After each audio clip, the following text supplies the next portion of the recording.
All over Bend, multi-unit housing developments are being built. Our planning and development staff are busy making sure they're all in compliance. Take a look. What's happening in the population growth, there is a demand on housing. And multifamily is one of the responses to that demand on housing. Obviously, some of that is the need to serve people that work in the service sector industry and provide housing. Right now, the vacancy rate is extremely low. So there is a definite need for housing. Well, the primary driver of multifamily housing growth in Bend really has been population growth.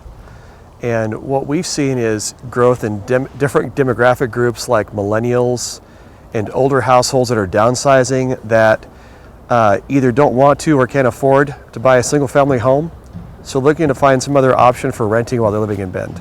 The housing variety is very important because there are obviously some families that can't afford a single family home and they need the apartment or the multifamily living.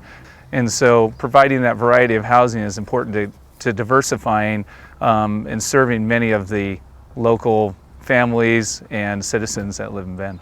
Bend's population will grow by about 35 to 40%, but our land area is only going to increase by about 10%. So obviously there's pressure to have more density within the current city boundary.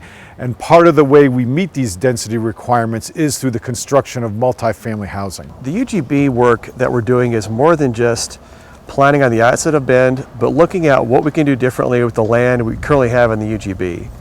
And one of the things that we're trying to do is in certain opportunity areas, target increases in density for certain types of housing. And in these areas, it's really a focus on mixed-use development along with multifamily housing. The Planning Commission really does the hard work in terms of looking at zoning changes for a proposed development, particularly a multifamily development, to see if it fits with the code. They take advice from the Community Development Department, and then they rule on a certain zone change, and then usually the City Council defers to their judgment. The engagement for the citizens in the process of the development review process is very important.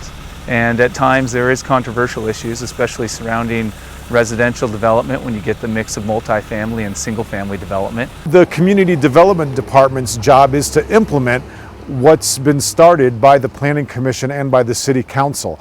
And not only that, but the Community Development Department also gives us advice about which way things should be going in the city, kind of making sure that we adhere to reality. You know, we've had to add the staff to take the time to work with City Council, to work with the development community, to work with the citizens and try to make sure everyone's questions are answered and all the issues are vetted and taken care of. Well, the role of the Growth Management Department is to do the long-range land use and transportation planning for the city. We're looking long-term at our forecasted population growth and to see where we can accommodate that growth within the UGB, and in our work, looking at not just the areas inside the UGB, but also through expansion.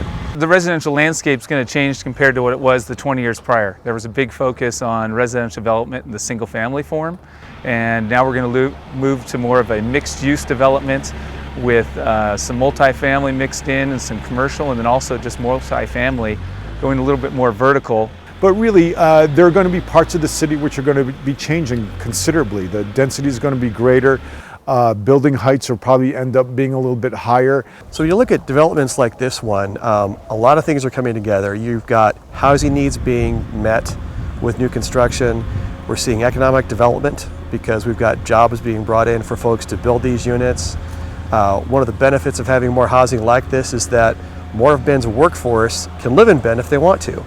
They don't need to buy a house if they don't want to, if they're not ready. But if they're working in one of our local industries, they now have another option for living in Bend and enjoying the quality of life that we all enjoy. Absolutely. The demand has been very high. So we've had about 1,000 units that have been approved, and some are under construction and some are awaiting construction, and about another 700 to 1,000 that are in the planning stages that have been kicked up to the design stage and moving forward.